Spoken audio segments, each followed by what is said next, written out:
What's going on, guys? My name is Mack. And my name's Ian, and today we're reviewing It. Welcome to Derry.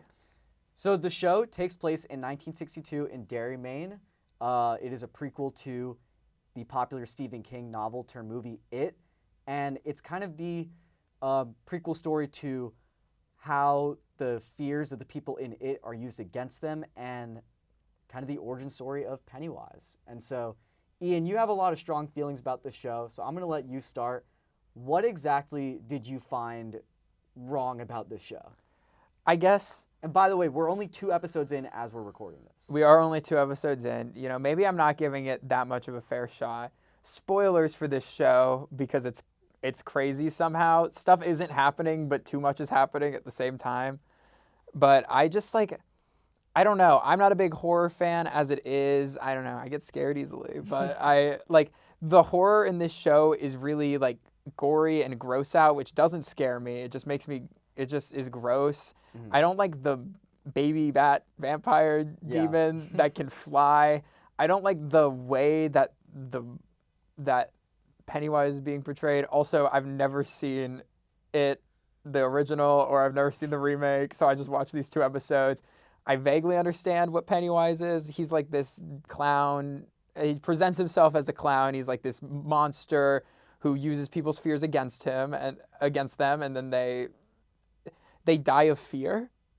Well, kind of. So you're on the right track. So It Welcome to Derry is kind of the prelude to the Stephen King cinematic universe, I guess. So we'll start off with this one character, Dick Halloran, right? He is one of the lead characters in The Shining, and he has psychic abilities. He communicates with Danny Torrance in The Shining, one of the characters in it. And he is in Derry, Maine to find a weapon that they want to use to prevent what will eventually become the Cuban Missile Crisis. And this is to use people's fears against them. Now, Pennywise can use this as a weapon because if he makes people see things, they can eventually fall into their death in these visions. Okay. Now, let's talk about the performances, because I think the acting is really good, especially among the children. I actually really disagree. Really? I think this main girl, she was way better in episode 2. Lily? I will say, yeah. Lily, Mm-hmm. I think she was way better in episode 2. She was very good in the interrogation scene with the police. She was good. I think she's been playing this traumatized girl well, but I thought she was very annoying in the first episode. I think that the curly-haired kid who died in the first episode, he was kind of I don't know.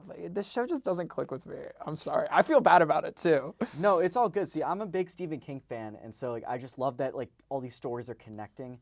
I actually thought that the actress who played Lily did a great job. She's clearly the star of the show, which I didn't get when they killed off 2 characters who apparently seemed like the stars in the first episode.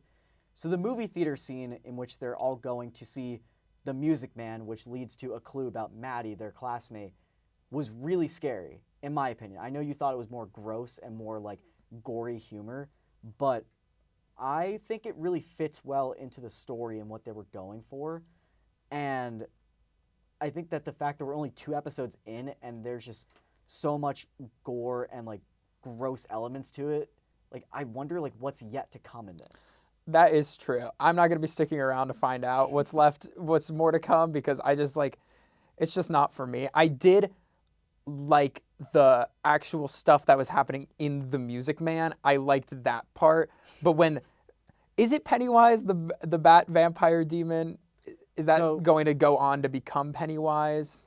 I don't know. Okay. That's the thing. That would be my guess. I kind of just put that together right now while we're talking about it. But I like that part until the creature comes out of the thing, and I don't find the creature very scary. I just find it weird looking and and just not visually appealing, but not horrifying. And I don't like this whole I don't think kids are scary. That whole trope in horror. They don't scare me. Right. So in the It movie, you have the guys like Finn Wolfhard, Jack Dylan Grazer, and some of more well-known kids, and I think that was the big draw to it.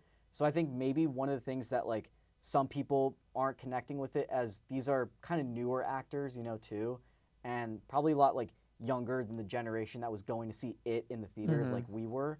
But I think we can both agree, cinematically, this is beautiful. Oh, I completely agree. Actually, this show is very technically well done. I think I love how like colored the lighting is. It's color graded great. Like and I do think it's beautiful. Specifically, stuff that comes to mind anytime in like the offices with the warm lighting is really nice, like the military offices. I think the blue and the redness of the opening car scene is something I really enjoyed. I think it's a beautiful show. I just like I think that the story elements aren't clicking.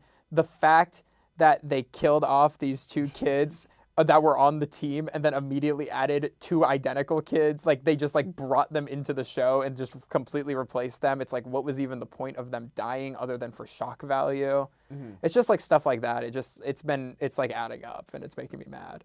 Yeah, and obviously we're in the 1960s, and I love the music that they're incorporating in this, and I think that the scene design is so good.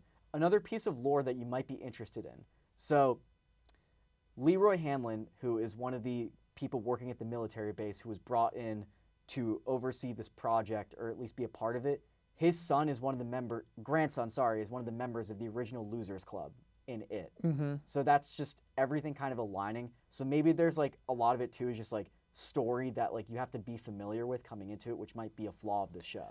It might be a flaw of this show. It might also be a flaw with me watching this show. You know, I jumped in on like whatever Ahsoka, and I've never seen Star Wars before. That's really what it feels like. Is like these ideas like I know what a lightsaber is and I know what the Force is, but I don't really know what's going on or like why any of this is happening. Right. I guess we'll see. I mean, I like what I see. I just don't know, like, do you think this is more psychological or horror at this point? Because you do bring up that maybe people won't find this much scary as it is, like, weird and fantastical. Right now, I think it's definitely a lot more horror than psychological. I feel like it's psychological for the characters, but it's not psychological for the viewer. It's like where she's, like, getting birthed by her mom who died giving birth to her. It's like that's not scary psychologically to me, but it's messing up the characters, which I think is what's supposed to happen. I wish it's hard to do like specific psychological things that are supposed to reflect the characters, especially when we're still getting to know them in a way that would affect the audience, especially something so specific tailored to these characters. Right. And like I said, we're 2 episodes in, but I think like enough has already come where like the audience will either keep going or stay, because you get the general feel already 2 episodes in about just the levels that the show will take it to. So with that, let's give it our ratings thus far. So far, I'm rating the first 2 episodes a 4 out of 10. It's just not for me, as I'm sure you figured out in this review. And again, I'm sorry to the Stephen King community that I just don't really like this show. I do like that they have the balls to kill off kids. You know, you don't see that very often. But maybe it was a little too ballsy. You know what I'm saying? Like just like storytelling wise, I was just coming into these characters and I was appreciating them. And the fact that you're killing them off in this first episode, it's like, okay, like screw you, show. Like I don't care that much. I do like the layers to the story. I like that there's historical significance with the military and their operation. I do like that it connects back to like the kids of Derry, like in the movies and in the books. I will give it, thus far, I'll be a little more fair. I'll give it a 6 out of 10. I think definitely there's like some questions that maybe will get answered down the line, but Stephen King definitely, like, his material has sometimes a lot more questions than answers, but that's always going to happen with like something fantastical, I think. And with that, we'll see you guys next time on Review Crew. Thank you guys for watching.